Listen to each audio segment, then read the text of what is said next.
Good evening, good morning, and welcome to a critical conversation that is being hosted by At the Forefront. We are so excited to have you here today. Thank you so much for joining us. My name is Evelyn Sallah. I'm the CEO and co-founder of At the Forefront, a Sierra Leonean Gambian American based in Nairobi, Kenya. And I'm so excited to be here to have this very important critical conversation. We first want to start off by wishing everyone a happy Women's History Month. This is the month of March and International Women's Day on March 8th that was celebrated just a few days ago. And we want to thank you for making time today to have a conversation that discusses anti-racism. I want to start with a quote by Ijoma Oluo. The beauty of anti-racism is that you don't have to pretend to be free of racism to be an anti-racist. Anti-racism is the commitment to fight racism wherever you find it, including in yourself, and it's the only way forward. So the objectives of this session is really to provide a platform to magnify the voices and experiences of Black women on the continent here in Africa, as well as within the diaspora, particularly those of us that are working in global spaces. We want to use this space to share evidence of how racism disproportionately affects Black women that are working in international development due to our various intersectionalities. We're using this space to co-create action-oriented solutions for organizations, entities, and movements to act upon in order to eliminate anti-racism towards Black women. And this discussion is not really about polarizing one group versus another. It's more so thinking about the power structures and the decision makers and advocating for a just and equal space. We do want to give you a warning and we want you to actually take a moment to take a deep breath.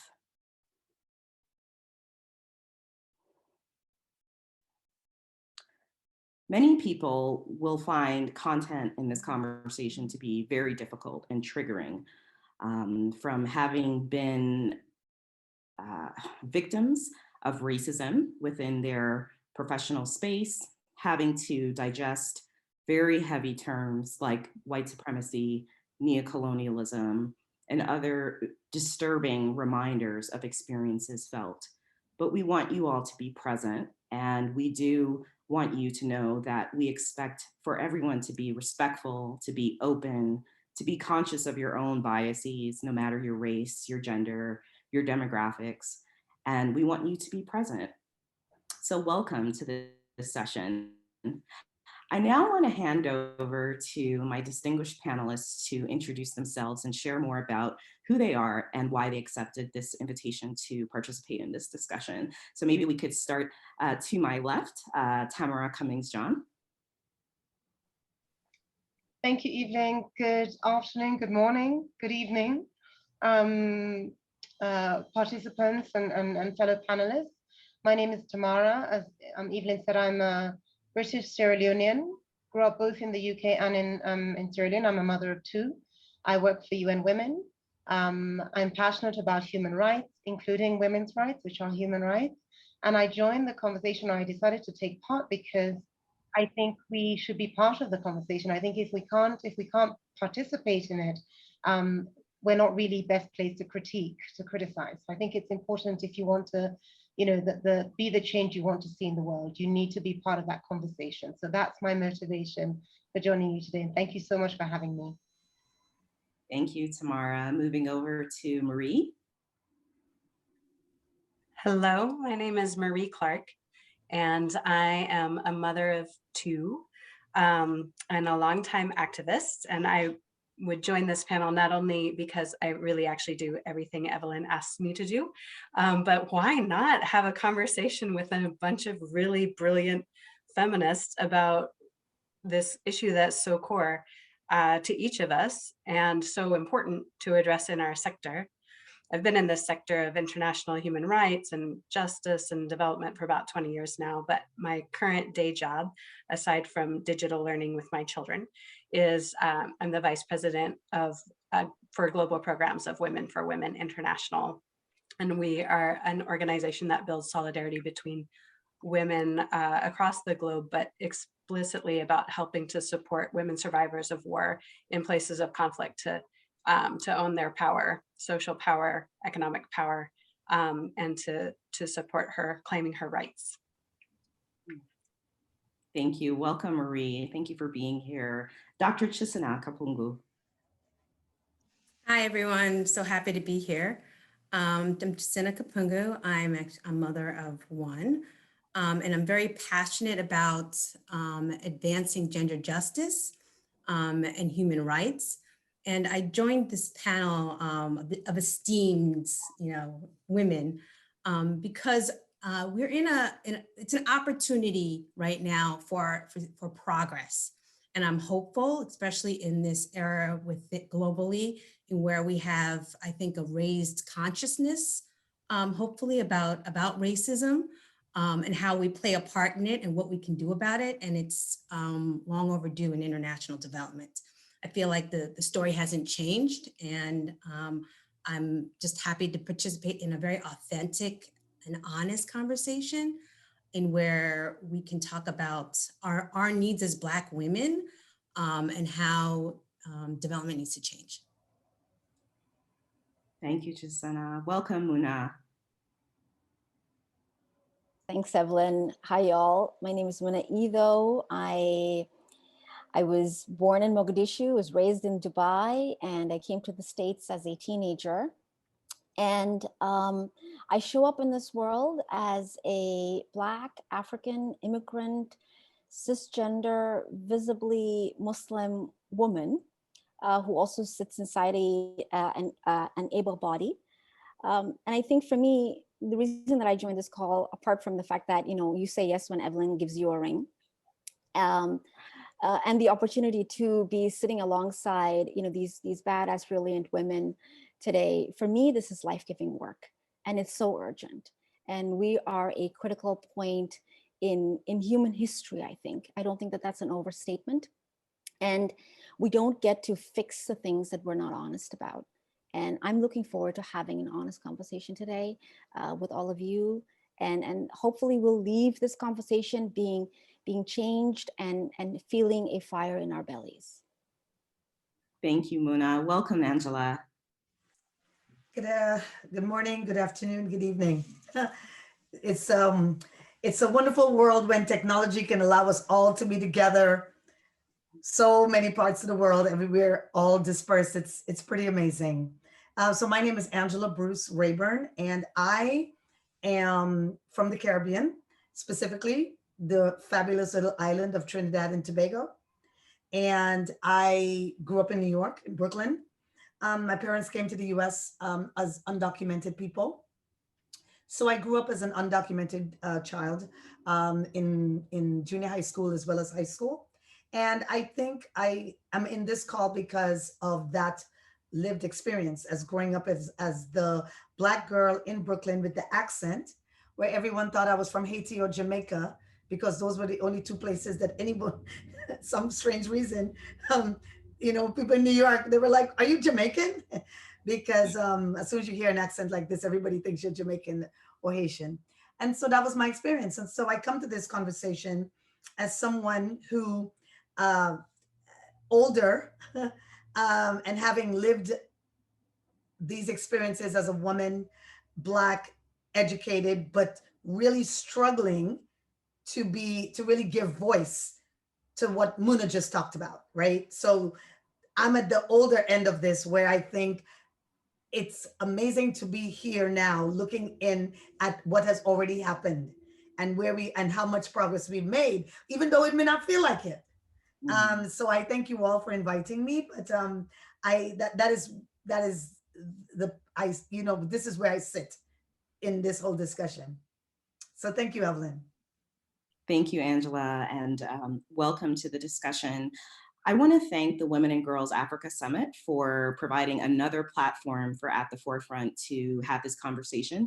For those of you that did not participate in the WAG Summit in 2020, this is part 2 of a diversity inclusion conversation where we would like to be more solution-oriented and co-create the way forward in dealing with the problem. Just a little bit about At the Forefront. We are a global Black women-led think tank. We were created or launched in 2017. Myself and my fellow co-founder, Zambian ECD global health specialist, Alice Kabwe, had spent more than a decade working in the international development space. And we created this think tank due to the lack of representation of women that look like us in technical roles, in leadership positions. And we thought there must be more to the story. Many of us have extensive experience, education, skill sets that are so unique, but somehow in many global international development agencies, there just didn't seem to be enough representation of us in terms of decision-making, driving strategy, and being on the ground, as well as in a global sphere, advocating where we felt that our voice is most needed. So I want to start this conversation by laying the groundwork and the evidence of why we're here today. Many of you may not be fully aware of the reckoning that has come through the international development sector, particularly with the increased global attention to the Black Lives Matter movement in 2019 through 2020. So I'd like to share a few data points just so you know where we're coming from in having this conversation. So in June of 2020, more than 1,200 staff members of the Centers for Disease Control in the United States wrote a 17-page letter. They come from all backgrounds to speak of consistent systemic structural racism within the agency. For instance, and they quote, that the Centers for Disease Control has an old boy girl network where white managers promote white staff while allegedly stifling and discouraging Black staff. And that the agency has a pervasive and toxic culture of racial aggression. And so there have been hundreds, apparently, of equal employment opportunity filings and complaints that have gone unanswered towards the Centers for Disease Control. So this is one of many agencies where people have stood up and highlighted many issues that are happening with Black professionals working within that space.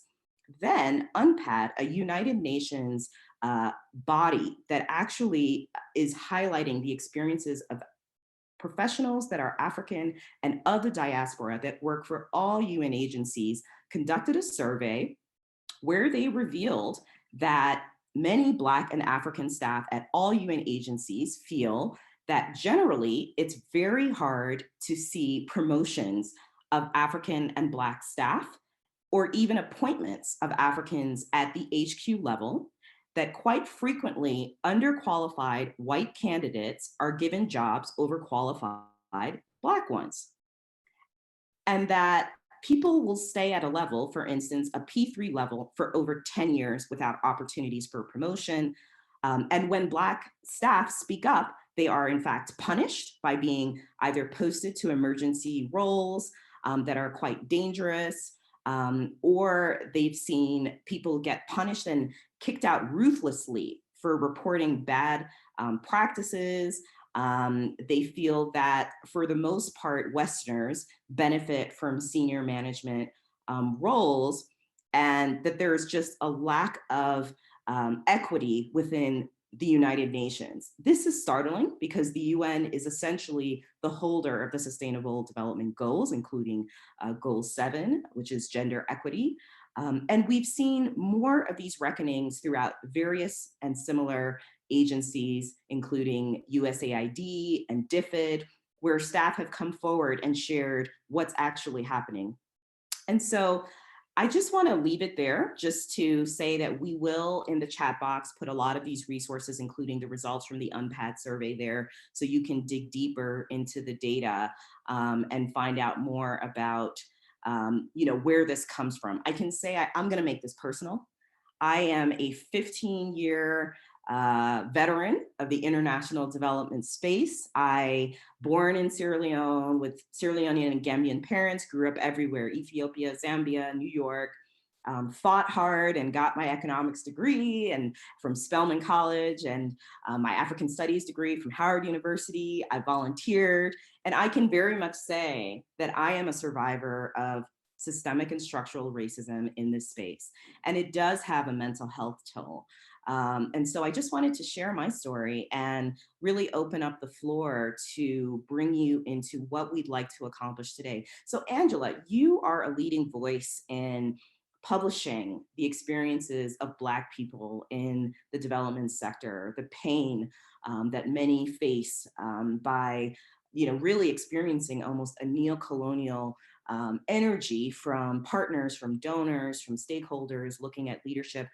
And many will say all groups of color have this issue, which we absolutely validate. We validate that all groups of color around the world face racism. But why are we talking about the experiences of Black women today? Thanks. So, something else Muna said that also is we need to put it on the table. You can't fix things that you don't speak about. You cannot fix anything if you cannot speak the truth.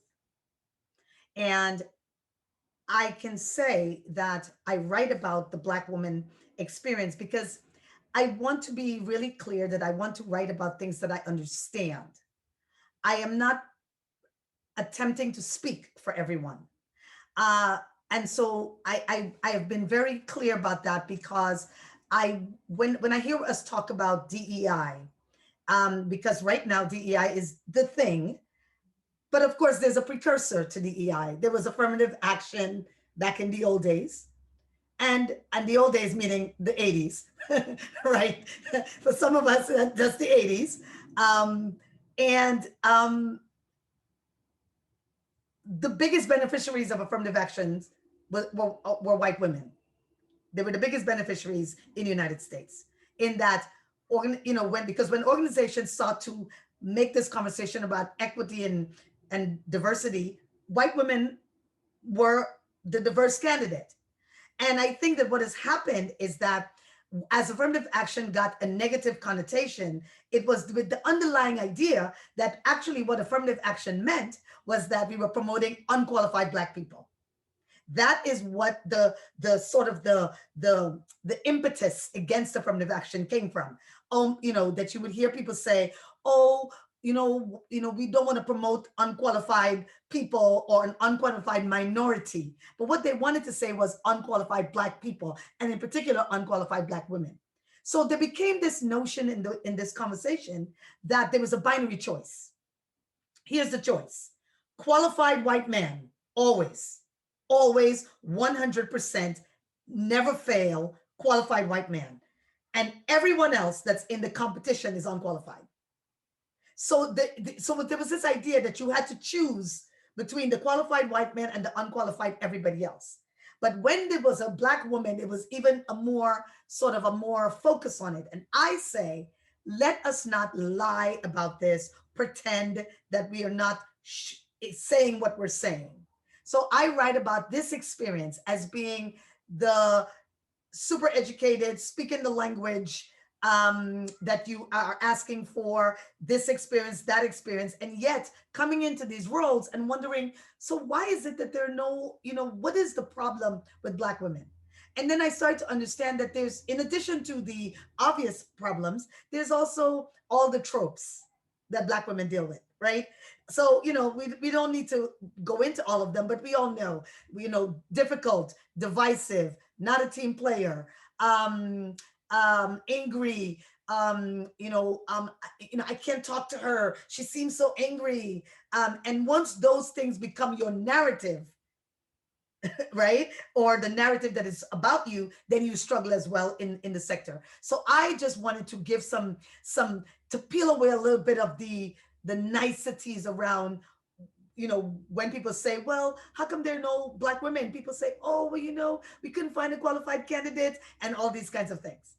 And so my writing is just to give a little bit of truth serum, to that narrative that we have been hearing for years and years and years and years and years. And I will end by saying, I belong to a group of Black women in this group called Black Women in Development. And every time I get on there, and it's a Facebook group, I read about this Black woman with a PhD can't find a job. This Black woman, 5 languages, and I'm thinking to myself, what is going on in the world? Yeah. These people are struggling the way they're struggling, and they speak about these aggressions at work.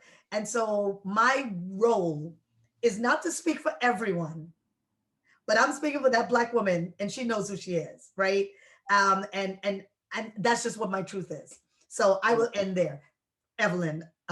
Thank you, Angela. I see some questions coming in. Some of them are directed to you, Angela, specifically. And I think we'll get to the questions. Thank you. Please keep putting them into the Q&A. We'll get there, and we see you. You know, as Black women, we're not all monolithic. And one thing that I've noticed about the international development space is, despite the fact that there are very few Black women or Black people, there's even less that come from the diaspora. So I am just acknowledging my own privilege. I am a Sierra Leonean American. I see I have a Spelman sister here. Hey, Spelmanite, I see you. I went to Spelman College. You know, all these opportunities, these spaces that I've had. And I wonder, is there a reason that we see even less Black people that are African American, Caribbean, from the West Indies, or even South America, Afro-Latinx? I see a question regarding these communities. Is there more to the story here? Because I definitely do feel that as a French-speaking, you know, West African, that I have a privilege over my fellow, you know, Black people in the US, where many of these agencies sit. And especially when we go to posts that are in Africa and abroad, I see that there is a dearth of people from the diaspora. And I'm wondering, Muna, Angela, everyone, I'm really curious about why you think that there seems to be even less of representation from these groups. It's a tough question out there, yeah. So I would love to take that, but I'd like to defer to the people that have been in the sector longer than I have, you know, who can speak to the trends over time. Yeah, Nadia Richards, I see you from the audience saying that you would love an answer for that question. And, you know, I think that's a good question to raise. And I'm really curious about why that is. I've only gone to historically Black colleges and universities. So I've seen so many Black people that are interested in global spaces and interested in getting into the space. And I get the emails on LinkedIn. And I'm just curious about, you know, is there more to that story? So, you know, let's come back to that. I can hazard a response. Let me hazard a response. So, speaking from my own experience, I mean, I've been in the UN system mostly since 2002, so 19 years now. And in my interactions, both in the UN system and in the NGO world and the INGO world, you know, the development world in the UK and elsewhere, I have found that it's the playground of the trust fund baby, who tends to be white male often, but also it's the playground of those who are from a privileged background. It's, you know, somewhere to live out that savior complex. You know, I want to go and save Africa, and I want to go and save the poor starving children. I'll take an Instagram picture while I'm at it.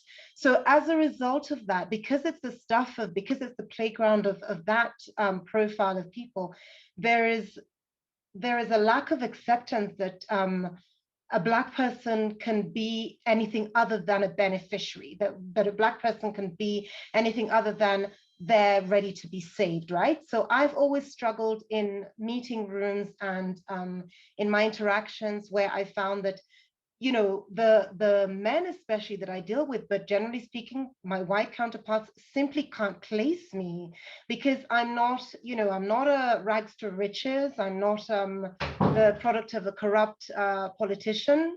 You know, my parents were ordinary, hardworking people, and I just don't quite fit. So it's really hard for us to enter these spaces because we simply don't fit into those boxes. We don't fit those stereotypes, and those spaces are not reserved for us. They're reserved for, you know, the wealthy, as I said, either trust fund baby or upper middle class who can afford to play in Africa a little bit, but knows that they have a cushion. Whereas many, you know, for us, it's a serious matter. We're committed, we're engaged. I'm not not saying that everybody else isn't, but I think that it really is born of that. And we have to start claiming our spaces rather than expecting spaces to be created for us, because they won't. We simply don't fit the bill of what an African should be. That's my experience, and that's my view. Thank you. Yeah, thank you for sharing. I think that many of us actually share multiple identities, and we're very difficult to place. The accent, the way we look, it doesn't fit the box. And in some ways, I wonder if it's a bit of a threat, which brings me to the question of donor passports or countries having preference to get a lot of these roles, particularly at the UN, Tamara. But somehow it still doesn't seem that there is equity for Black Europeans or even Black African immigrants or African Americans with those very same donor passports to have opportunities within those same spaces. And so is this one of the many ways that racism manifests in the international development space? And, you know, can you talk about other ways on a daily basis that Black people that have gotten their foot in the door have to deal with racism? Maybe I have a question. And I wonder if, and this is not to the experience, obviously, as a white woman, not to the experience of racism within the sector, but I wonder if in some ways trying to be an advocate within predominantly white international development spaces and not wanting to fall into what I think Angela was raising, which is about taking these negative ideas that started in our affirmative action and before, that obviously you're qualified if you're a white male and not as qualified. You're a diversity candidate, or you're all of the other sort of racist things about, you know, is this about our optics, as opposed to really having this positive frame about the brilliance of Black women that can be leaders in their own right and offer something that's special and important and not going to be found in that white candidate. I wonder if in the international development sphere, I find myself in conversations and I'm thinking part of my positive frame of why I want to hire this brilliant Black woman in this leadership role is to say, she is a brilliant Black woman who can better live out and drive forward and lead because we work in Black spaces, right? In international Black spaces. And I wonder if there's almost I'd be interested in your reflection if there's almost something that we're not seeing, part of our own bias in that positive frame that then is saying somehow that an African American wouldn't have the same proximity of leadership, wouldn't have the same like coming out of her experience, when Tamara makes the really important point that her experience isn't going to be the same, that there's all of these layers of power or privilege or opportunity. But I wonder if, especially in the international development sector, as opposed to like fighting for poverty and against injustice more broadly, if we have a tendency then to privilege your African diaspora over your African American or African European, with this idea of, even with our more positive frame, right? With this idea that proximity of experience is going to be part of that brilliance that comes in that we can't create if we are only white led. Yeah, no, those are powerful points, Marie. I think there's a lot of assumptions that are being made about Black people and their experiences and their identity and their ability to relate to communities on the ground. And even when looking at their experience, you know, qualifying their work experience, there tends to be a checklist of, did you do the Peace Corps? You know, particularly for US agencies. And we know that that's a program that is predominantly white. You know, I was in a situation where I had lived in Niger, lived through Boko Haram, Al-Qaeda of the AQIM of the Maghreb attacks. And I was ready to come out of that emergency zone. And I was told, well, you haven't done the Peace Corps, so you haven't done your time. So you should go to Darfur as your next post. And I think that, you know, there's just like this checklist of markers, like, oh, is this person from this country? Do they speak this language? Have they done this? Have they? And I think that's where the space becomes very exclusionary to all the different variations that you can find in Black women. But coming back to you, Tamara, can you talk a little more about how does racism play out on a day-to-day basis in this space? Many people I've seen actually have left the sector or stopped trying to pursue opportunities in the sector, and have, you know, if they've been there, there's like the mental health challenges that they're still navigating through in the space. What are we talking about here once you do get your foot in the door? Yeah, thank you. Thanks, Evelyn. And you touched upon the Unpad survey, and I'm a member of Unpad, of the Association of UN Personnel of African Descent. And this is, we knew a lot of the things that came out in the survey, but we discovered more of the experiences. It plays out in so many different ways. But as someone in HR, I can tell you one of the key ways that it plays out. At recruitment, the hiring manager, who is mostly Western, you know, we are Western Europe and other groups, so basically Western, North America, Canada, and so on, usually will say something like, I don't know, they're just not the right fit. And when you say that about a candidate, you're kind of being so vague, but then it's hard to challenge it. What do you mean they're not the right fit? What is it about them that's not the right fit?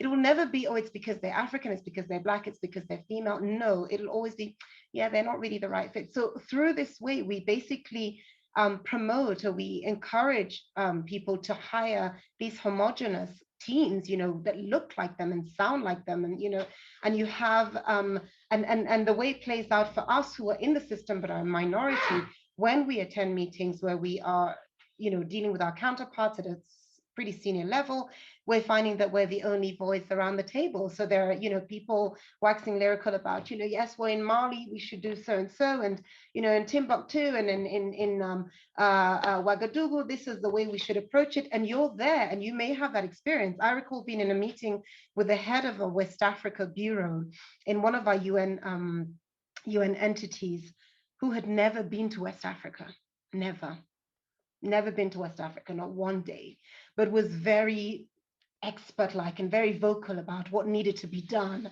how we needed to help these people and so on. So it manifests itself in so many different ways, but also it's the microaggressions, huh? It's not necessarily always the overt racism. It's always, oh my goodness, you're so articulate, or you know, you're so British. And it's like, but you know, one of the things I love about Black people is that we can code switch. So I may be talking to you now, but if you find me in the context of my country, as Sierra Leone, which is as much my country as United Kingdom is, I'm a completely different person. And you need to understand that we are so multifaceted.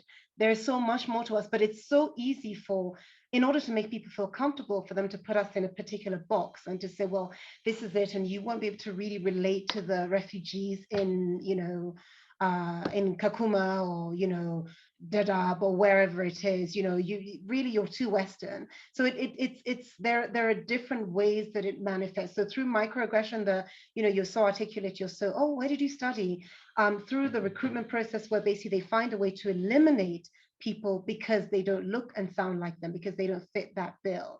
And also, even in things like the way we exert punishment, this is what we found out in the survey, that we find that there's harsher punishment exerted on people of color, but especially Africans and Black people of African descent, when it comes to, you know, infractions. It could be something minor. It could be, you know, oh, this person accuses you of yelling at them as a supervisor.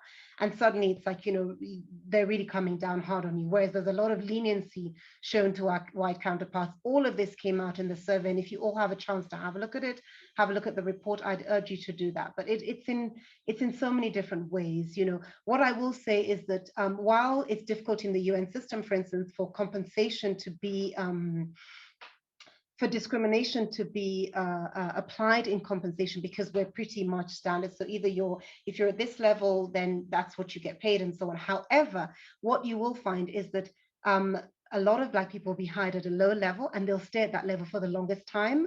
That's one way of doing it. And also, when it comes to, there are certain things that you can negotiate. So you may not be able to negotiate the grade, but the step.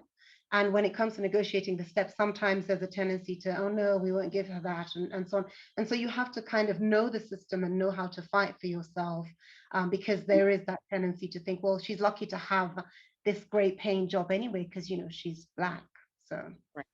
Thanks. Exactly. No, I mean, I think we have a couple of different opinions here coming from the audience. If you are saying that, you know, should be a conversation about all women standing together in power and not focusing on the Black women's experience. And others are saying that, yes, you know, there's a higher likelihood that unqualified white people will be placed in high roles, while overqualified, let's say African Americans, will not be provided with opportunities.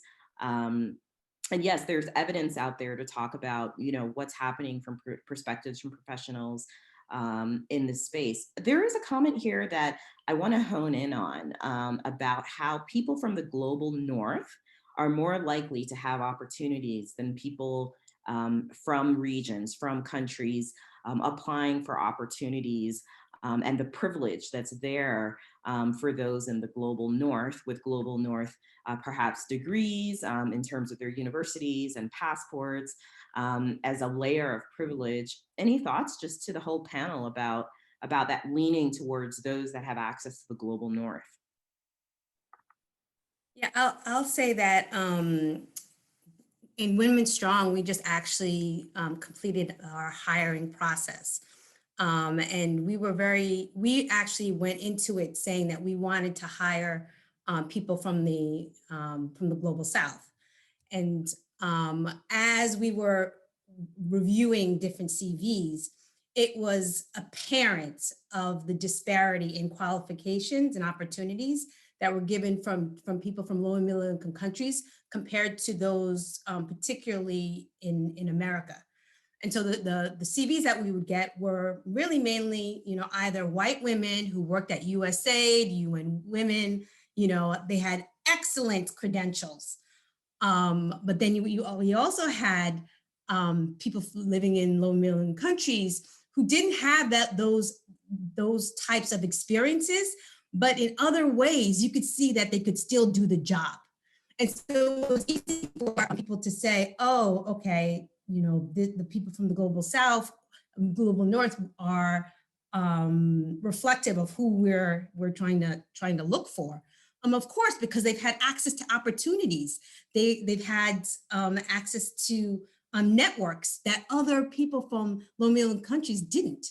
So it really took us to be saying, we want to hire people from low and middle income countries, and that there are qualified people. We're not going to start saying we can't find anyone. That is not happening. And so we also had to really open up to what we're looking for. It may not be someone who had a Western education. It shouldn't be.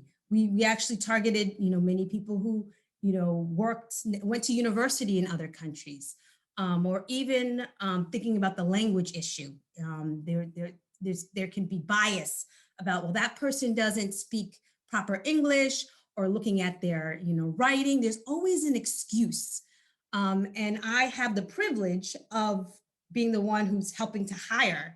So I was able to kind of push and say, no, we're hiring, we've said we were going to hire people from low and middle income countries. These people are as qualified as the white women with the glossy, you know, bells and whistles on their resumes.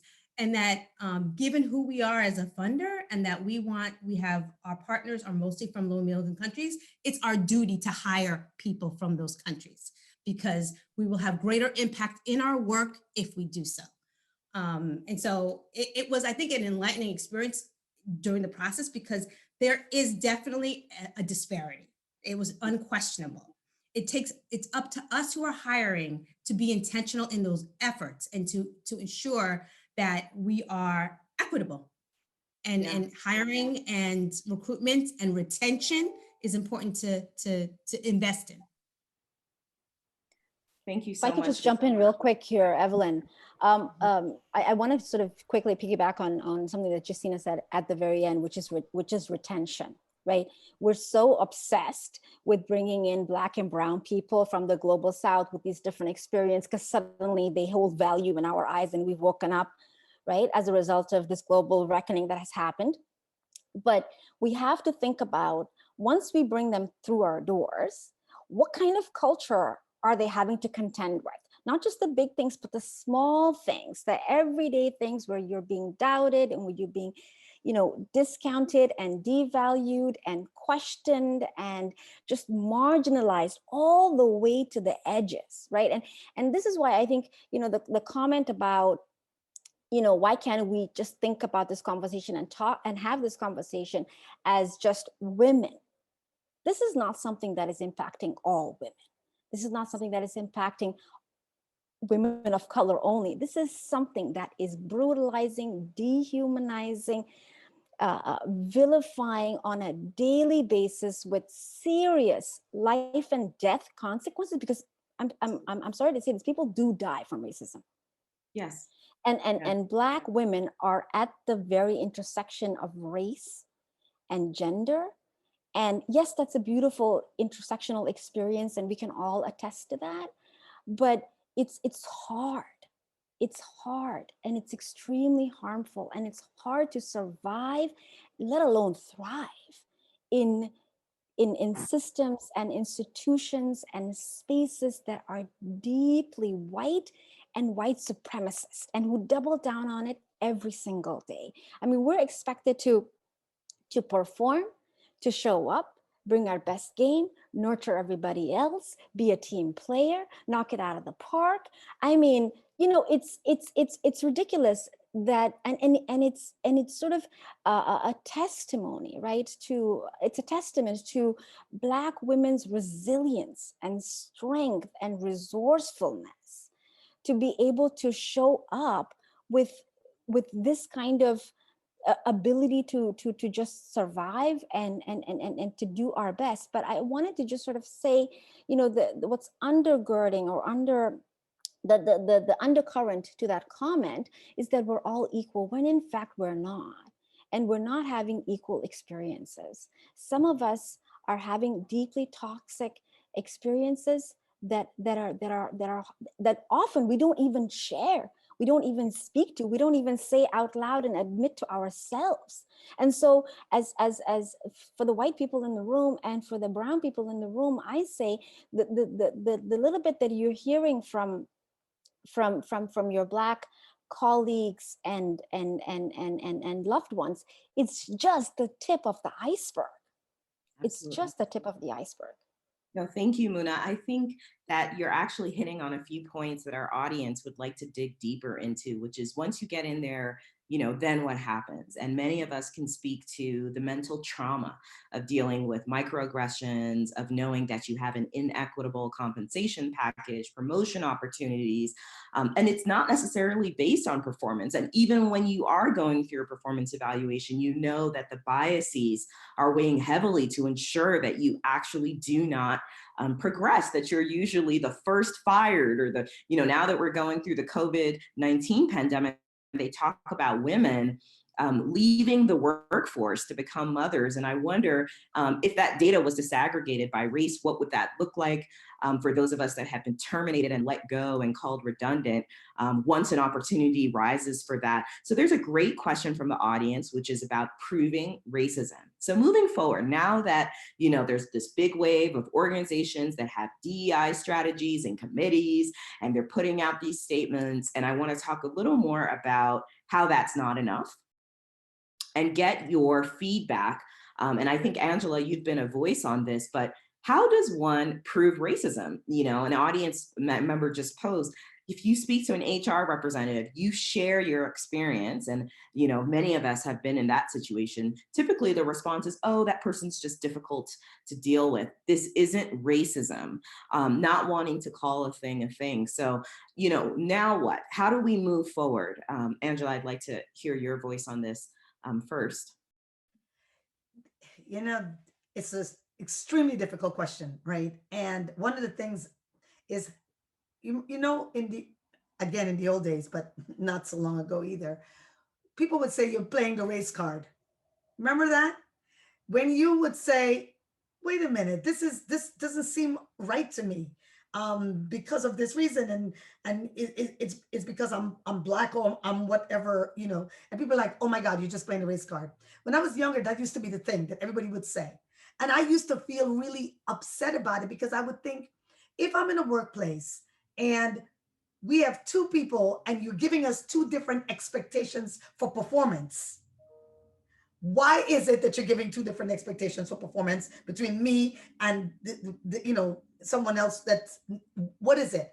And I feel like part of what has happened to us is that there is a thing, an anti-Black racism, a very specific thing that people, a lot of people don't want to say it, you know, and they will say, well, racism is racism. But I feel there's a unique thing that happens with Black people because of the narrative globally about how Black people, you know, as beneficiaries, as I think Tamara mentioned now, as that you can't, because the way we have existed in the world for the last, you know, 100 years, you know, there's been a narrative about Black people, right? What Africa looks like, right? Even though Africa looks, there's parts of Africa that look better than lots of places in the US, right? There's been this narrative about who we are, and that's across the diaspora as well. And I think because of this sort of media and public sort of demonization is the word I want to use of us, to the point where a guy like Barack Obama can be demonized and, you know, destroyed, a person of that kind of caliber. And I think what has happened is that now it's become so much the norm that now that we're in a new world order where DEI and people are trying to push a new conversation, it's so uncomfortable. And organizations are squirming under the weight of this Black Lives Matter thing, and under the weight of DEI. And what do you mean DEI? And what is this DREI? And oh my God, you people are out of control. And I think that this out of control thing that we're seeing is reflected around how, you know, a guy like Donald Trump could be president, say any crazy thing that comes into his mind, and we can become to accept it because we have become numb, I think, over the last, you know, 50 years to this kind of insidiousness that racism has been allowed to fester in this way. And now that we have people like Muna with jobs like hers, and people like Chisina, jobs like theirs, and they're forcing conversations now, people are uncomfortable and they're stressed out and they hate it. And so now is the point when I think I think this is a great moment of forcing the issue, because we may never have this opportunity again. I don't know, but I can say that just looking around the world and looking at organizations and seeing how there's such consternation in these groups now, where people are being forced to reckon with something that we have long said, that it's, you know, oh my God, you Black women are so dramatic. You're always mad. What's the problem? You know, now that has happened, I feel this is the time for people like, you know, Chisina, people like Muna to say, so when we're hiring, we are going to focus on these things. We're going to challenge your don't fit. Yeah, this is our time to do it. So how to do it, I don't know any other way, but I feel like this is the moment when we can make it happen, if no other time. I may be wrong, this is just my opinion. Well said, Angela, well said. So please, there's so many amazing questions that are coming into the chat. And we have our ATF team, they're pulling our attention to some of these great questions. I want to get back to the question of HR. Tamara, I'm coming back to you. You know, one comment is saying many people do not want to go to HR. They do not want to share their stories and to definitely attribute it to racism, of bullying, harassment, microaggressions, and other measures that are systemic. They fear retaliation. So how can people trust HR? I think we've been in many spaces where HR is just really, you know, many can just see as the company's lawyer. So yeah, you're saying, yeah, love to hear your voice on this, Tamara.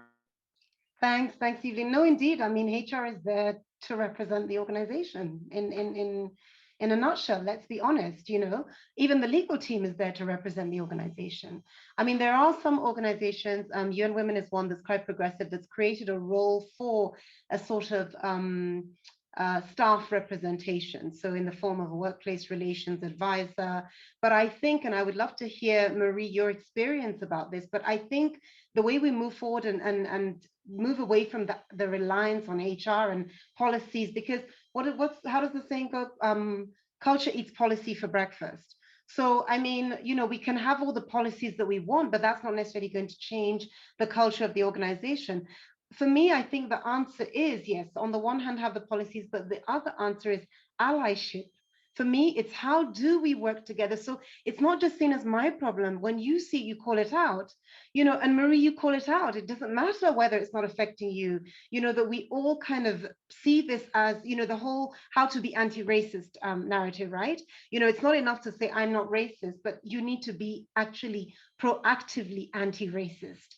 And this is how we change, and this is how we get that. Because to be honest with you, we've studied the jurisprudence for the UN, for instance, and there are hardly any cases on racial discrimination, hardly any. There are cases on discrimination sort of vaguely mentioned, but a lot of people, they feel as though, no, I'm just going to be seen, as someone said in the chat, that I'm overreacting, that I'm being sensitive and so on. So they therefore don't even go to HR, let alone get to the stage where they have a complaint before a dispute tribunal, an employment tribunal, and so on. It rarely happens.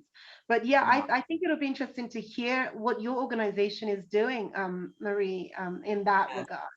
Definitely. And Marie, I'm just going to add another question for you, which is I've noticed that Women for Women International seems to be very actively recruiting leaders that are based in the Global South or from the Global South. So maybe you can add more on that as well.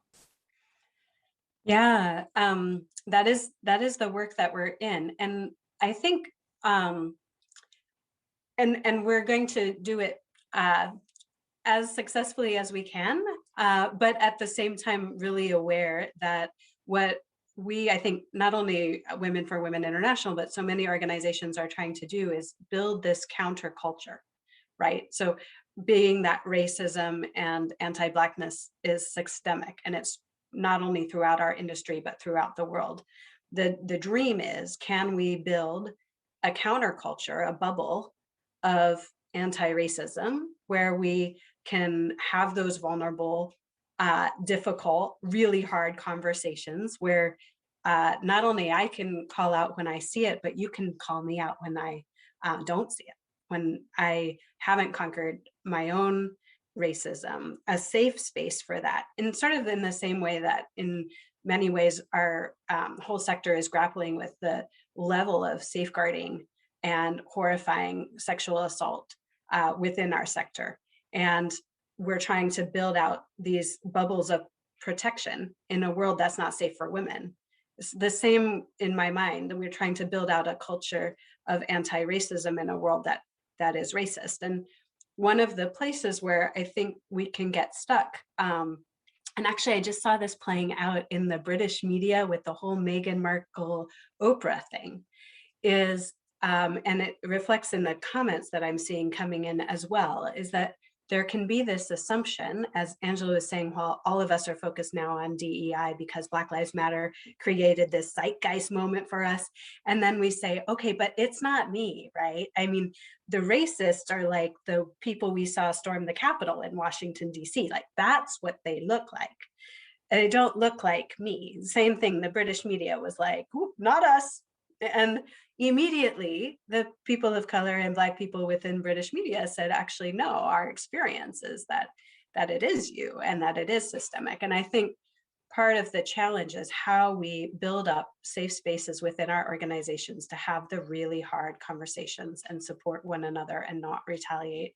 Because if we can build those relationships that are built on trust, then I think that helps us when we're facing the legal constraints that an organization might face.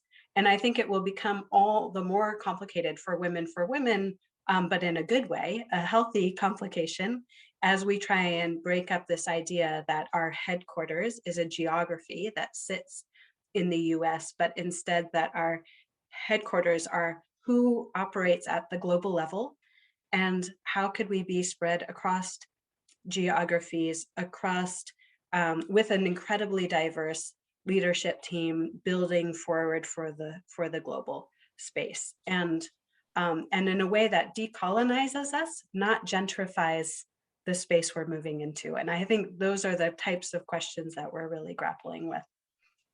Oh, thank you for Evelyn, that. can I just say something in relation to the decolonizing and having not seen headquarters as one? I mean, in the UN, we talk about headquarters and the field. You know, the field is it's never Vienna, it's never Copenhagen, it's never New York. The field is Africa, it's Asia, it's Latin America. That's the field. It's, you know, so it's even that language is just so racist in itself, you know. And of course, our most senior positions are based in headquarters. I mean, I think, Tamara, thank you for bringing up this piece about language. It's so powerful in the way that we speak of communities that are supposedly being served by these initiatives. I remember being in West Africa and shocked to see non-West Africans refer to rural areas as the bush. And I mean, I was completely horrified by that language. But I believe that it's still being utilized when people speak of villages and communities that they've lived in, and it's very disparaging. I would like to welcome our At the Forefront leaders to join our conversation. We have your questions here. At the Forefront is an exciting global leadership team. And I just want to invite all of you to please join by opening up your videos and mics, and we'd love to hear your voice. They've been watching your comments, and I think many of them have missed some of the comments that the panelists have not quite seen, and they have some responses. So please, I'd love to hear some responses to these questions. There is a question about solidarity across groups of color. So what about Black and Brown women coming together and building a coalition? Particularly, this comment was focused on Latinx communities and experiences. Does anyone here on the panel or in our leadership team, could you share more about your experience in solidarity movements with other women of color? And I also open this to the audience as well. I will be very frank and honest to say that this is a tough subject, I think, for many Black women, because unfortunately, there's quite a lot of racism within people of color. I mean, I think, you know, in the UN, I've had opportunities to work for units that were completely staffed by South Asians. And unfortunately, experience some of the most difficult type of racism, and others of African descent within that space have experienced racism. And I think the Latinx space, the Afro Latinx communities can definitely speak with their own voice about how racism manifests within those spaces. But if anyone has some good ideas and strategies to bring Brown people together in solidarity. And I just want to call it out to say that this is really about proximity to white supremacy and proximity to power. And this is what creates that crabs in a barrel mentality amongst people of color. But I'm really open to hearing more about solidarity movements. We know that in activism, we have so much history of solidarity movements with people of color. When it comes to race, things can get quite tricky in this space. And I see an audience member saying, I'm actually living through something right now. You know, and I Evelyn, see- Evelyn, can I just jump in here? Go for it, Muna. You know, like you said, this is a very sensitive topic, right? So white supremacy affects all people of color, right? And it affects them in different ways. And some are similar and some are not. Some are harmful and some are less harmful.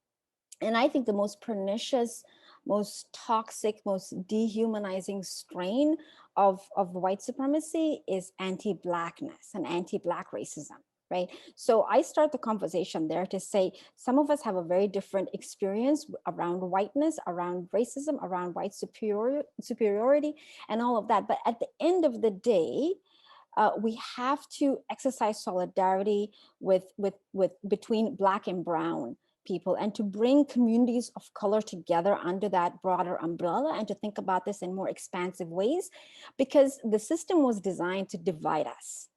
Right, and when we're divided, we're weaker, we have fewer resources, and we stand a lesser chance against white supremacy than we would otherwise as a whole collective. I think back to, and you're absolutely right. I mean, as somebody that was raised in Dubai, which, you know, if you know any, you know, even cursory history of that part of the world, that there are a lot of people from the subcontinent there, and I went to school with people who were from India and Pakistan and Sri Lanka and so on and so forth. And there is a very, very deep anti-Black racism that runs through those communities. And on the flip side of that, I mean, there's also a very deep anti-Black racism and strain of that runs through Arab communities as well, and Arab cultures. And so we have to be honest before coming together. We have to be honest about where the pain is and where the harm has been done and what the history that's undergirding it all is. I think if we come in, whenever I come into a community, I think about what my own intention is. Am I trying to build a bridge here? Am I willing to be honest about my own privilege and my own pain? Am I willing to give people grace and the benefit of the doubt, but also to say, let's do this, let's work on this together. And I think, you know, you said the proximity to whiteness is what's tempting to people, right? Because everybody wants to have a seat at that white table, everybody. And why wouldn't they, right? That's where the power is. That's where the resources are. That's where you get affirmed. That's where you get to have a voice, and all of it. So the temptation is always there. I want to quickly just sort of say, you know, as a Black woman, living in America, I was heartened to see Asian Americans rally and to call to come out in support of the Black Lives Matter movement, to call out anti-Blackness in the Asian community, and to still keep going. Right. On the flip side, I think as Black people, we need to show up for Asians as well. I mean, we've seen that the anti-Asian American sentiment that has just sort of run wild through this country, and the violence against people, and the xenophobia, the unabashed racism in that, and the idea that Asians are always foreign, which is something that I can relate to as an immigrant. I mean, no matter how many years you've been here, if you're not white, if your name is different, if you maybe have a non-Western accent, if you look different, if you're wearing something funny on your head or not, or you wear your hair natural, you know, you're always going to be boxed, you know, as someone that is foreign and that does not belong. So I think it takes us being honest and being compassionate with one another, and calling out the stuff that's kept us apart, and then making a commitment to do better. I mean, my grandmother taught me that, you know, you don't make a commitment that you can't keep, and you always keep your promises. Yeah, thank you. Powerful, Muna. At the end, we have to come together and stand in solidarity as people of color, because we experience the same thing, and we can only rise higher if we come together. We have a series of questions pouring in. We have about 25 minutes left. I'm going to try my best to get these to the panelists. I want to welcome our distinguished ATF leadership team. If you have a contribution, please do introduce yourself prior to responding. Tamara, I see your hand. And before you contribute, there are actually some questions that are coming up that I think are also relevant for you. Question, how do we avoid groups doing amazing work like Unpad from eventually being co-opted by the system, and their work so diluted that they cease to matter as much as they currently do? So that's a heavy one. Another reason not to consider HR an option is that as much racism exists in other parts of the organizations, it also exists within HR. Here's another question for Chisina. Chisina, I would like to hear your experiences, especially working in organizations that work for women's rights. How and what are you doing now, you know, based on these experiences? and then more of focusing out of the HQ Global North focus, but how, could we comment on ways in which racism in the developing world impact programs and the work? And this is a really big critical part, and I'm gonna give that to Marie. So let's just open the floor and go for it, Tamara, Chisina, and Marie, and all. Chisina, do you want to go first? No, but you go ahead. Okay, sure. So what I wanted to mention when Muna was speaking is with respect to our friends, our colleagues that are people of color as well. How do we create that allyship? I think for me, the key thing, and we're having that struggle in UN Women, where we have a lot of our colleagues who are Southeast Asian are either negating our experiences, the testimonials that we've shared, and sort of saying, well, we have this, there's a bit of a controversy, many of you may have seen it, but on Valentine's Day, UN Women posted a cartoon depicting different types of love. And you had Asian and white coupled up, white and white coupled up, and so on. And then you had a Black woman, dark-skinned Black woman, on her own as a depiction of self-love, but on her own apart from the rest. And when we try to sort of explain why we were angry about this, our Southeast Asian colleagues, who mostly make up the leadership of the communications team, didn't really understand. They were like, well, what's the problem? What's the issue? We're just showing self, we're showing that she's empowered. And we were trying to say, you're missing the point. It's not that you're not showing that she's empowered, it's the fact that you're showing, you're perpetuating a stereotype that as a Black woman, she's incapable of being loved. You showed white women in 3 different depictions in that same cartoon. You showed other races, but the Black woman could only be a part and demonstrating self-love. So we really try and address that, but it's really difficult because when people aren't willing to kind of listen and to hear you, for me, I'm all for allyship in every single form. And I believe that, yes, we can all work together, Black, white, brown, we can all work together to address racism, right? It's not as though it's the stuff of it only affects me. It affects you as well. It affects, you as an Asian. It affects, you as a white person dealing with this context. However, you need to come to the table as well. You need to understand where I'm coming from. You can't be from a perspective of, oh, you're imagining things, crazy Black woman. This isn't really happening. Stop being so sensitive. I am not willing to form an allyship with someone who is thinking that way. So that is the difficulty. So on the one hand, yes, I get that, yes, we want to embrace our Latinx, we want to embrace our Asian sisters and brothers and so on. However, they have to come from a place of, genuine concern and listening to us, understanding our lived experiences.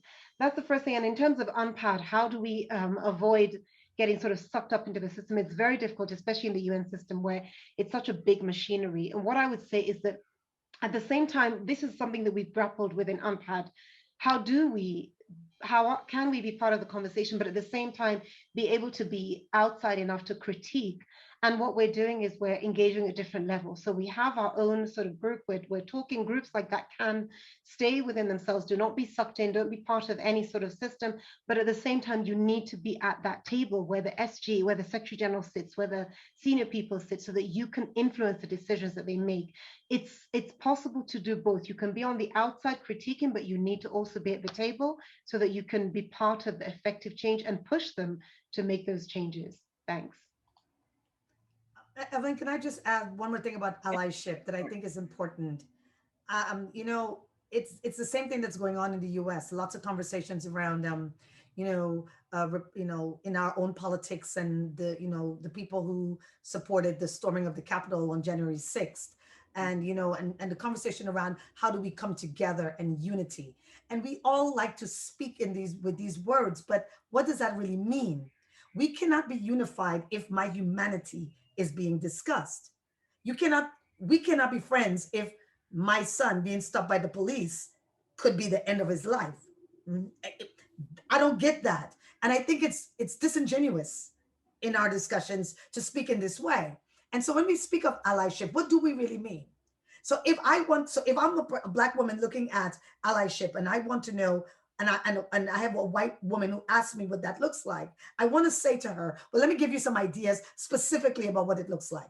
It doesn't only look like you saying that you're an ally, but say, for example, you get invited to an event and you're the person who gets invited to these events for your organization. But maybe allyship looks like you looking at your organization and thinking, am I the best person to speak at this?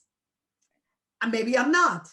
And if I'm not the best person, who in my organization is? How can I ensure that I bring in people with expertise that's inclusive, that demonstrates that I understand what the problem is, as opposed to the way we talk in international development, where white people are generally the know-it-alls of everything, right? So when you ask me what allyship looks like, I want us to not just act like if it's this kumbaya thing, like, oh, we're women, we have something in common. It's more than that, right? So I cannot pretend that we're in allyship when you don't understand my fear every day of my child being stopped by the police and being killed. We're not allies, right? And I think that it's bogus and disingenuous for us to talk in a way that don't recognize the underlying human ask when you bring in this question of allyship. Just to be clear and to speak some truth. Yeah. Thank you. Thank you, Angela. I have another question from the audience coming your way, but before we get back to you, Chisina and Marie, I want to hear more about, how does this fold into the development context and in programming? What are some of the actions that your organizations are doing at WomenStrong and Women for Women International to ensure that in the programming, these neo-colonial racist kind of ideals are not being embedded? So I just wanted to just say something that what Angela says. One of the things that I keep thinking about is, as a Black woman, I'm always invisible and I'm always not acknowledged. And how can we move from a space in where I'm seen as valued and respected? And one of the things at WomenStrong International that we do, and we're a funding organization that funds women-led organizations globally, and organized them into a learning lab on areas related to education, violence against women and girls, women's health, and economic empowerment. And in our model, what we do is we tailor all our activities to our partners. And with the belief that we need to build on local knowledge, build on local expertise, and amplify local solutions. And so in the last year, we've been going through a process of really reflecting on how we can ensure our capacity strengthening activities are really looking through a racial equity lens. And so we've done a number of things in our grants management in terms of making our funding unrestricted, reducing our reporting requirements. Within our evaluation model, we don't enforce, the typical M&E indicators. We ask them, what do they want to learn? What are your outcomes? We foster learning and not accountability. You're not accountable to us as a funder. We're actually accountable to you. In order for us to have an impact in women's rights, it really is about amplifying your solutions.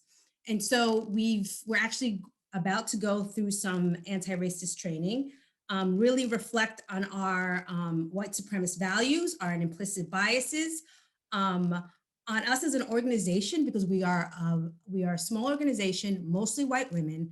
I'm the only Black person in the organization, which has its challenges, of course. My roots are I'm Zimbabwean American. And so as a Zimbabwean American, I've lived in America, I've been born and raised in America, never felt a part of the American system ever. And so when I'm with my sisters from other parts of the world, I feel empowered, and I wanna help empower them.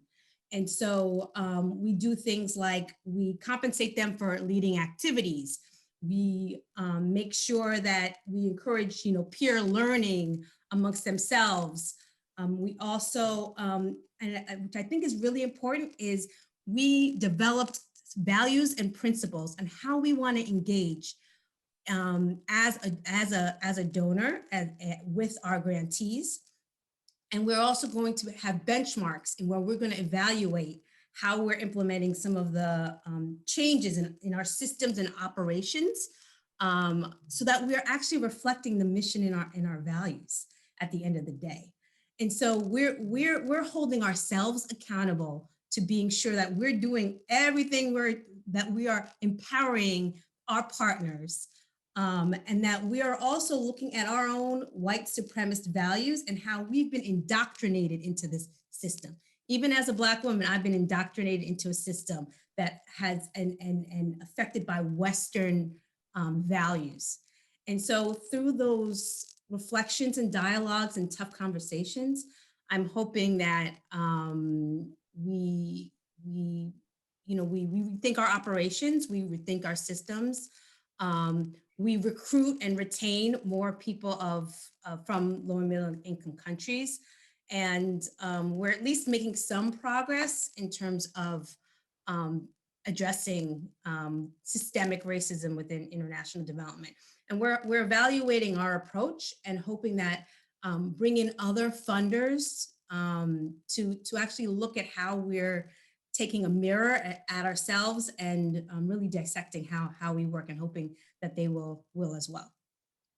Thank you so much. I think what I really have learned about WomenStrong's work is exactly what you're saying, this trust-based philanthropy approach that really puts the power in the hands of women leaders in the community to design programs, and the donors not coming down on you with a stick and demanding how the project should be designed and how you need to report. And I think that is a whole paradigm shift in this space. And so Marie, I'm sure you can add more to that in terms of the way Women for Women International works.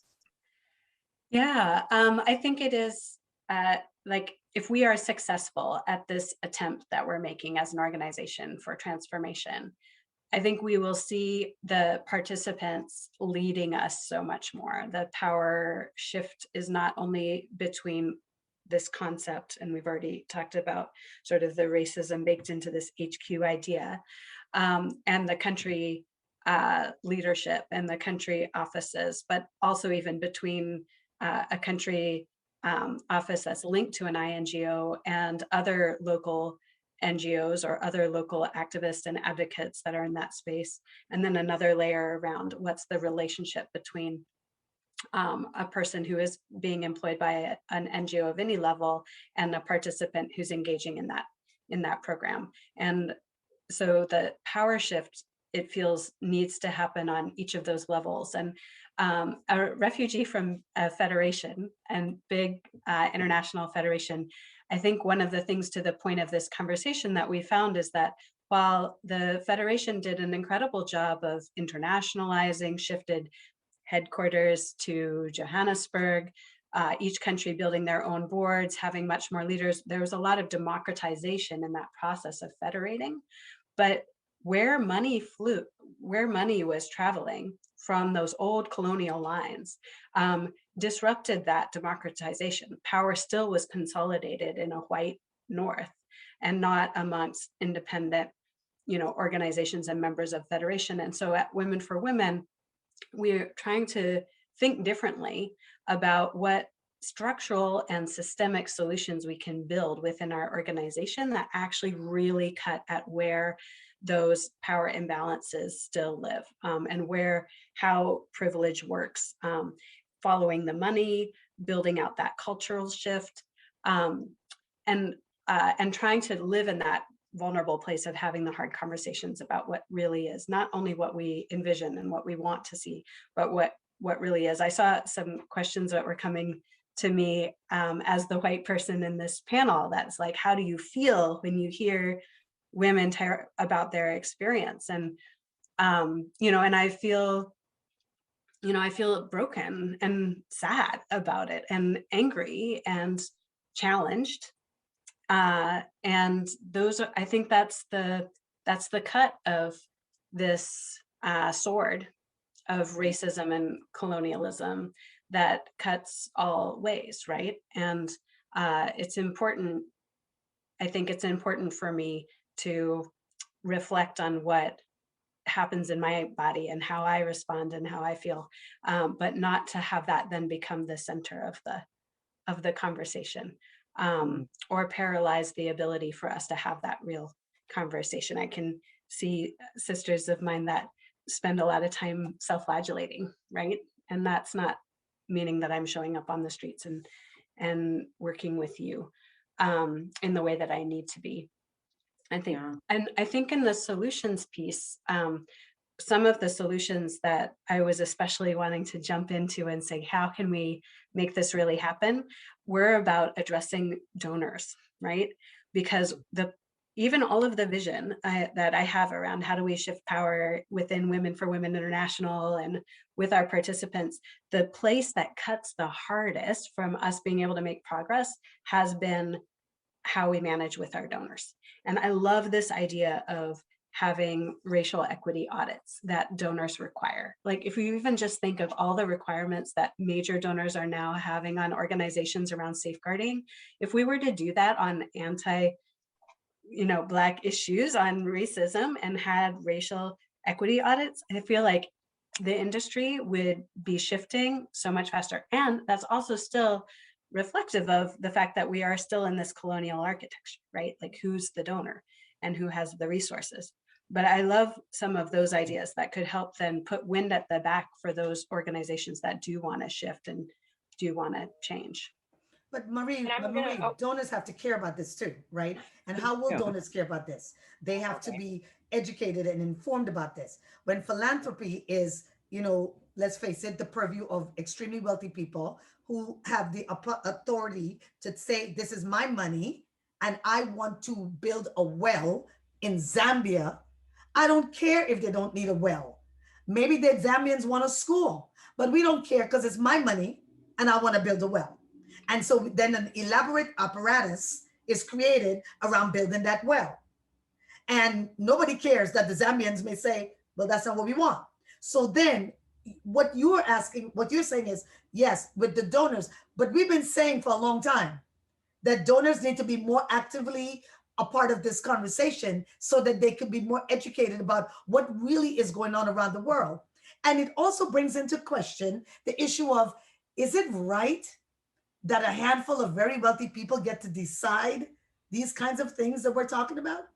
Is it fair that we live in a world where very wealthy people get to decide how much education Zambian girls are going to get, or African or Ugandan girls, or Vietnamese women? I mean, the problem in all of this is that we are living in a capitalist system that racism sort of supports the system, right? And now we got these wealthy people like, people like Mark Zuckerberg and these people who get to sit back here in the US or Canada or wherever and say, what are we going to do with our money? And and have the power to go to governments and say, we don't care what you want. We're going to give you what we're going to give you. So, I mean, I feel like when we talk about all these things, we're talking about it, but we're not talking about it with a way that says, this is supremely difficult to do. And what are the specific steps we can take within our own organizations to really bring this conversation about what it means to have philanthropy be the decider of all things, right? In a more progressive way. So Marie, not to say I don't agree, just to say that 5 years ago, 10 years ago, people have been saying that we need donors to kind of start to demand more. And with safeguarding, I'm not trying to be difficult, but white women got together and was like, safeguarding is because it was such a huge thing that happened in 2018 with respect to Me Too. Well, I want to talk about race, in philanthropy, right? And so how do we get there? That's all. And then I'm gonna start up Evelyn, not trying to be all difficult.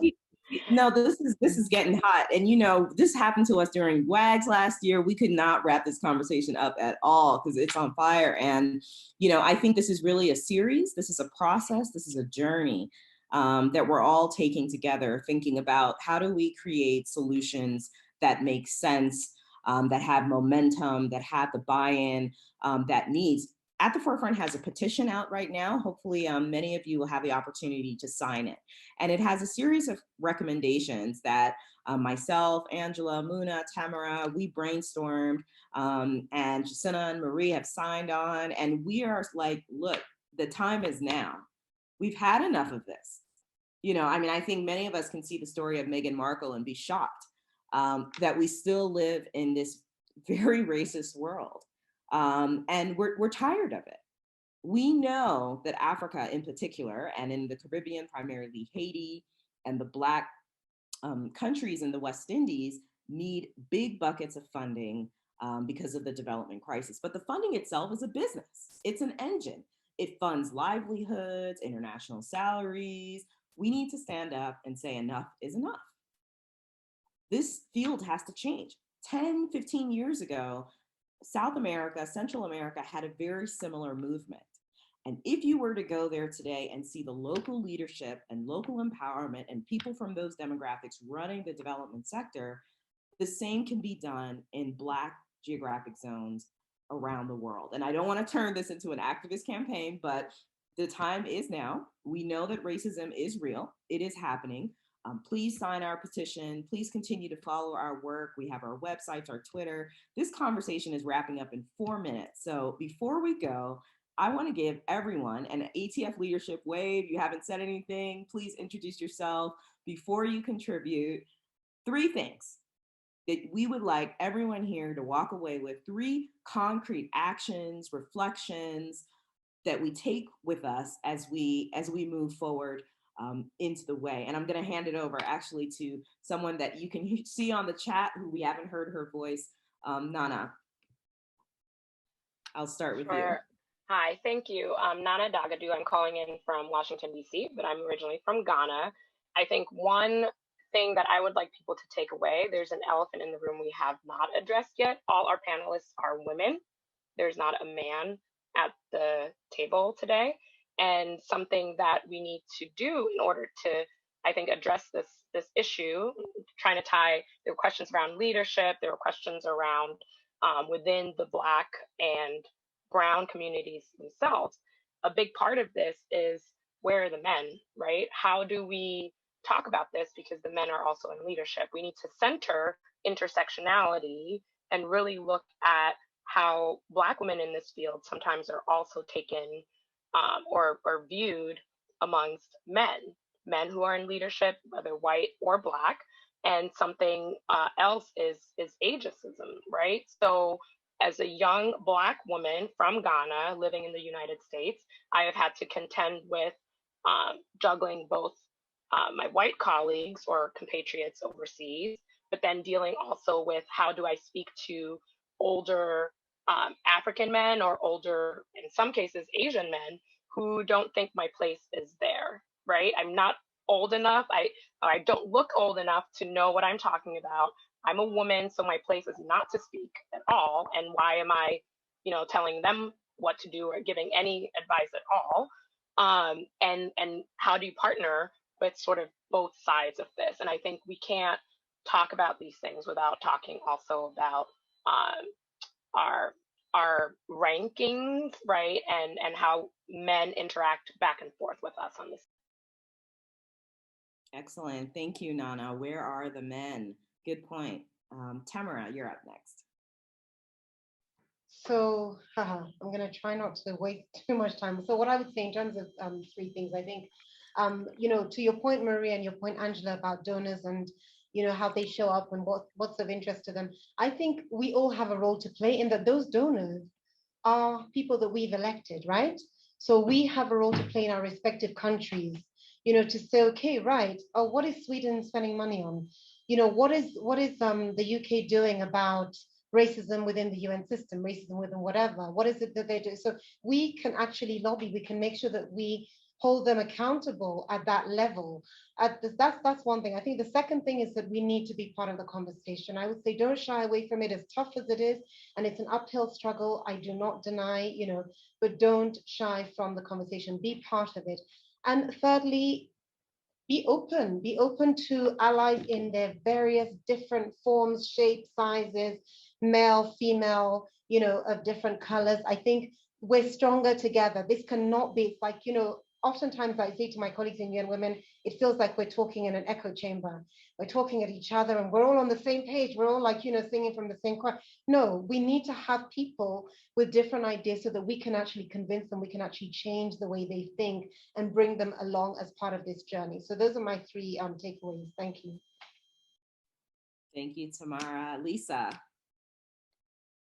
Well, I feel like I've learned so much, honestly, just listening in on what everyone brought up. But I really, I feel as though just seeing the exchange between Angela and Marie, especially, it really like resonated with me because I feel as though, especially when you're a young Black woman, you really want to accommodate people of other races so they can listen to you and kind of like, in a way, police the way you engage with people when you have like critical demands to make of them. So I think my main takeaway from this is like, it's really like, it's a fine line to tread how you like make your known, but it's really important to like stand your ground in those situations. Stand your ground. Well done.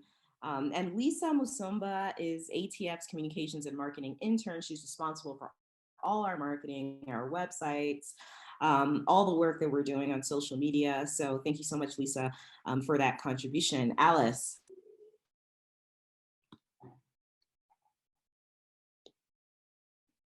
Alice, I think you're on mute. Hi, sorry, too many chats and things open. Yeah, I mean, this has been really exciting. For one, I think that it's great that this space has happened and that we are able to have this authentic conversation now, which I don't think we would have easily had maybe even like 3, 4, 5 years ago. And for me, as somebody who is a disability advocate and speaking to the role that we each have to play and the privilege or the power that we have in our own individual spaces, you know, there's work that I do where I'm looking for Black women or women of color with disabilities, and it takes more work. It would be much easier, you know, if I know others and I know organizations, and it would be so fast for me to get a stream of people who aren't representative of what I'm looking for. And so doing that extra work, which does take more time to my timeline or my deliverable. But I think one takeaway that I'd also like to share for everyone is within our spaces of power, what is it that you can do? And even if it does take more time or mean you need to ask for more money, because in order to do this, you are representing that community that you're serving or working with more appropriately to do that and to push that as much as you can. Well Thank done. you to all the panelists. This has been lovely. Alice Kabwe, our co-founder for At the Forefront. She's a Zambian ECD disability expert based in Cape Town. Angela, I know you're running out. Yes, I have another meeting, but my things are tell the truth, and you know, walk in your own truth. You know, that's just the way I see it now. And I know someone asked me a question in the chat about how have I had any pushback for speaking out. I've been asked this question before. I'd like to answer it before I go. So far, no. And I write what I write, and I don't want to be, I want to really recognize that when I write things, I know that there are women, notably, particularly Black women, who it resonates with them. I speak to that. I choose to speak to that. I'm not speaking for every person, every woman. I'm speaking for people who I feel like I have lived, my experiences are similar to theirs. And so I write the truth, how I see it. And then, and I have not so far been subjected to any pushback from anyone at work or anyone, you know, but I invite people to challenge me and to say they don't agree with what I say. But when it comes to talking about being Black, being undocumented, being super educated and not finding the job that I thought I was going to get with all this education, when Black women ask me, what does it feel like to have 3 master's degrees? I say, it feels like nothing, because it didn't help me in any way that they would have thought. I say things like, when they ask me, you know, about all this education, Did it help me? And I say, not when I go to a job where my boss has way less education than me, right? So I have not been pushed. I've not received any negatives, but I have received people who say, well, it's not racism, or people who say that they don't agree because they think that I'm being dramatic. So I've gotten that, but I'm fine with that, right? So I want to just leave you all with the fact that I am fine being angry. Like, I used to be upset about it. Like, I used to think, oh my God, I don't want to be labeled the angry Black woman. Now I'm good with that. And it took me a long time to get good with it. Okay, just for the record. I didn't wake up, and I wasn't a young woman at 30. I wasn't saying I'm good with it. But now, I don't care if you don't like me. I don't care if you don't think I don't care if you think I'm angry. I'm going to come to the table professionally, but I need you to come to the table the same way to me. And I try to keep the boundaries, you know, very clear when it comes to how you approach me as a Black woman. That's just what I got to give. And I want to say, ladies, Marie, nice to meet you. Tamara, nice to meet you. Chisina, Muna, Alice, Lisa, Nana. Bye, ladies. I got to go back to work. Thank you, Angela. Okay. Always Thank a you pleasure. all. Bye.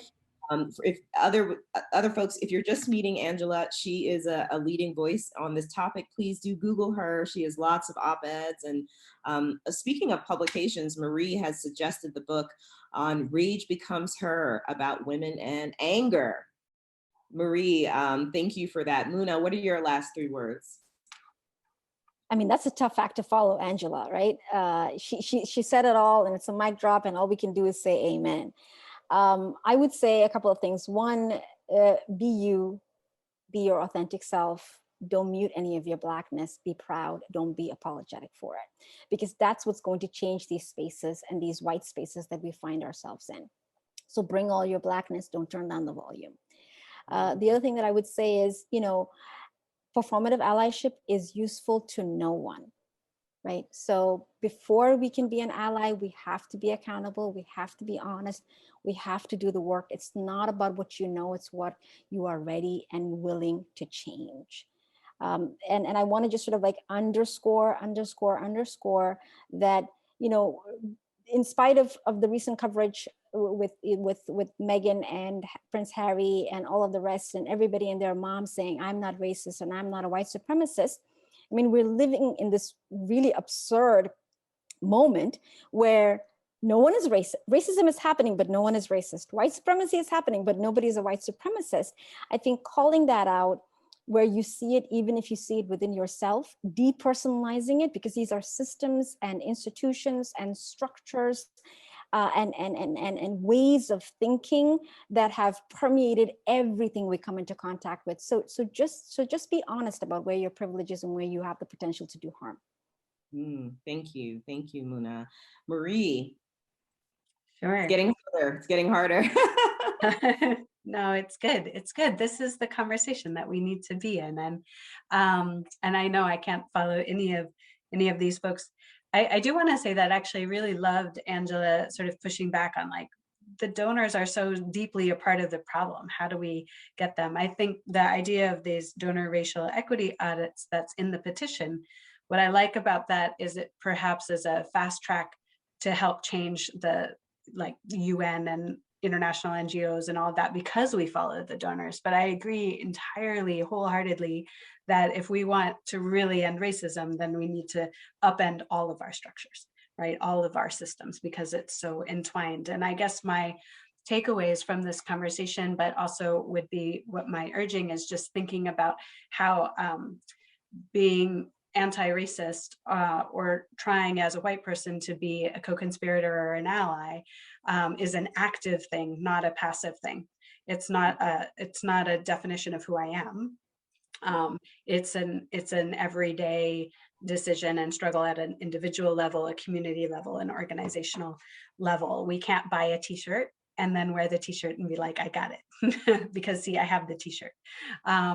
So I think that's our challenge. And I really appreciate being able to be invited into the conversation and to live in that place of confrontation and vulnerability, because I think that's what's going to be what motivates change.